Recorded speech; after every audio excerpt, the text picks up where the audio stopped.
बात राजस्थान की करते हैं। चुनाव से पहले राजस्थान कांग्रेस के बीच घमासान तेज होता दिख रहा है। सचिन पायलट ने एक बार फिर से मुख्यमंत्री अशोक गहलोत के खिलाफ विरोध की आवाज उठाई है। सचिन पायलट ने ऐलान किया कि 11 अप्रैल को भ्रष्टाचार के मुद्दे पर वो अपनी ही सरकार के खिलाफ अनशन पर बैठेंगे।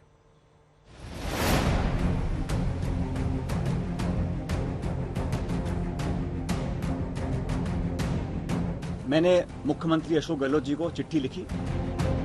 हमारे विरोधी इस भ्रम को फैलाने की भी कोशिश कर सकते हैं कि कहीं कोई मिलीभगत तो नहीं है। 12 अप्रैल को राजस्थान में शहीद स्मारक के ऊपर एक दिन का अनशन करूंगा।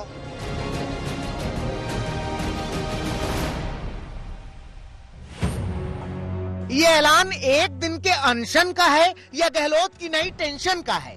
क्योंकि जिस वक्त नई नई घोषणाओं के साथ सीएम विधानसभा चुनावों की तैयारी कर रहे हैं, तो ठीक उसी दौर में सचिन पायलट नए हमलों के साथ मैदान में उतर रहे हैं। राजस्थान में कांग्रेस के कद्दावर नेता सचिन पायलट ने आज की प्रेस कॉन्फ्रेंस के जरिए आर पार की राजनीतिक जंग का ऐलान कर दिया है। जिस तरह से उन्होंने मुखर होकर राजस्थान के मुख्यमंत्री अशोक गहलोत को घेरने की कोशिश की है, वो दिखाता है कि चुनावी साल में सचिन पायलट ने एक बार फिर से कमर कस ली है और तैयार हो चुके हैं आर पार की राजनीतिक जंग लड़ने के लिए। और ये हमले भी कोई ऐसे वैसे नहीं हैं, सीधे भ्रष्टाचार के मुद्दे पर अपनी सरकार से सवाल हैं। इशारों में अशोक गहलोत पर करारा प्रहार है। पायलट साल भर से भी पुरानी चिट्ठी का हवाला दे रहे हैं, सरकार पर अनदेखी का खुला आरोप लगा रहे हैं। आज से लगभग साल सवा साल पहले मैंने मुख्यमंत्री अशोक गहलोत जी को चिट्ठी लिखी।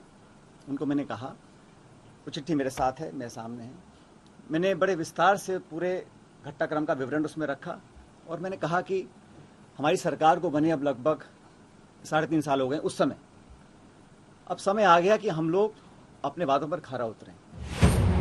पायलट की दलील है कि पिछले चुनावी वादों को पूरा किया नहीं गया, भ्रष्टाचार के खिलाफ कोई ठोस एक्शन लिया नहीं गया। ये बात विधानसभा चुनावों में भारी पड़ सकती है। विरोधियों की ओर से मिलीभगत की बात उठ सकती है।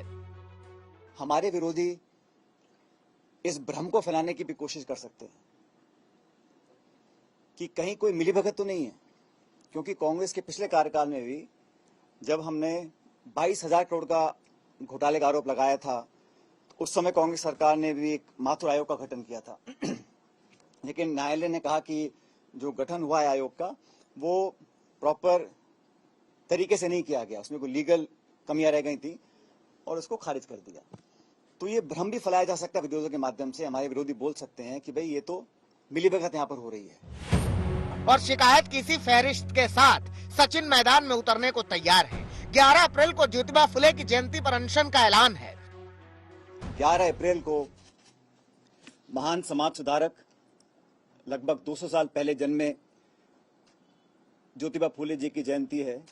इसलिए मैं 11 अप्रैल को राजस्थान में शहीद स्मारक के ऊपर एक दिन का अनशन करूंगा।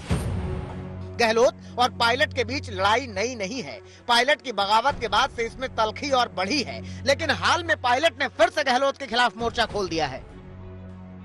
पिछले दिनों पेपर लीक मामले में पायलट ने सरकार पर सवाल उठाया, वीरांगनाओं पर पुलिस की कार्रवाई को शहीदों का अपमान बताया। सचिन पायलट जी ने जिन लेटर्स का हवाला दिया है, वो लेटर उन्होंने मुख्यमंत्री जी को लिखे, इसमें कोई दो राय नहीं। जो लेटर उन्होंने मुख्यमंत्री जी को लिखे, उन लेटर्स का जवाब मुख्यमंत्री जी को उन्हें देना है। और उन्होंने कहा कि मैंने इस डेट को मुख्यमंत्री अशोक गहलोत जी को पत्र लिखे, उनका जवाब मुझे नहीं मिला। भ्रष्टाचार कांग्रेस का मुद्दा है कि 0 टॉलरेंस पर हम काम कर रहे हैं, भ्रष्टाचार खत्म होना चाहिए। और अब भ्रष्टाचार का जिक्र कर पायलट ने सबसे बड़ा दांव चल दिया है। पायलट के इस दांव ने बीजेपी को हमले का मौका दे दिया है। राजस्थान के अंदर किस तरह से कुर्सी का खेल रचा जा रहा था, सत्ता का खेल रचा जा रहा था, और उस सत्ता के खेल में जिस जनता ने उन्हें सत्ता पे बिठाया, उस जनता को पूरी तरह से उसका तिरस्कार करा जा रहा था। आपस में भी जो इनकी स्थिति है वो भी नहीं होती। राजस्थान की जनता ठगी गई, कभी भाषणों से, कभी जन घोषणा पत्र से, और ये जो अंतर्कलह है, ये दो व्यक्तियों की कुर्सी की लड़ाई ने, किस्सा कुर्सी का ने जिस तरीके से फिक्र है कि इस राजनीतिक अस्थिरता के कारण, इस विग्रह के कारण राजस्थान की गवर्नेंस पर इसका असर पड़ा। राजस्थान का किसान हैरान है, महिलाएं परेशान। इस पाप से कांग्रेस पार्टी का कोई नेता नहीं बच सकता कि जिन्होंने राजस्थान में कांग्रेस पार्टी की गवर्नेंस को कमजोर किया। राजस्थान में इसी साल विधानसभा चुनाव है। कांग्रेस गहलोत और पायलट के बीच दूरी कम करने की कोशिश कर रही है। दोनों के साथ रहने पर ही प्रदेश में जीत की बात कह रही है। आप इकट्ठे हो जाओ, हम बच जाएंगे। आप लोग अच्छे रहो, साथ रहो, हम लोग बच जाएंगे। हम जहां पर कुछ नहीं कर पाए हैं बहुत दिन से, वहां पर भी एक संदेश जाएगा कि जहां हमारे किले हैं वो हमारे किले मजबूत हैं।